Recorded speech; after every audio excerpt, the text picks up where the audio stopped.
আজকে যাদের হার্ট একটু দুর্বল তারা ভিডিওটা স্কিপ করে দেখবেন।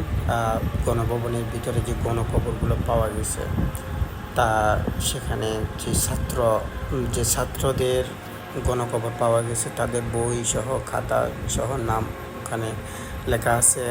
যাদের বাচ্চা মিসিং তারা আপনারা যোগাযোগ করবেন। আরেকটা কথা, শেখ হাসিনা যে বলে আমার কি দোষ ছিল, তাদের প্রতি আমার সহমর্মিতা জানাই। কারণ আমি নিজে দেখেছি, এখনো হচ্ছে।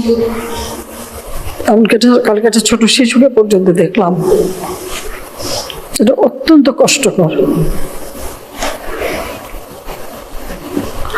আমি জানি না অপরাধটা কি ছিল আমাদের, যে ইস্যুটা নেই সেটা নিয়ে আন্দোলনের নামে এই ধ্বংসাত্মক কার্যকলাপগুলি নিয়ে।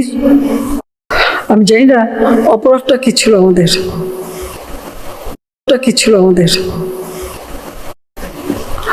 আমি জানি না অপরাধটা কি ছিল আমাদের, যে ইস্যুটা নেই সেটা নিয়ে আন্দোলনের নামে এই ধ্বংসাত্মক কার্যকলাপগুলি দেশের অর্জনকে নষ্ট করা।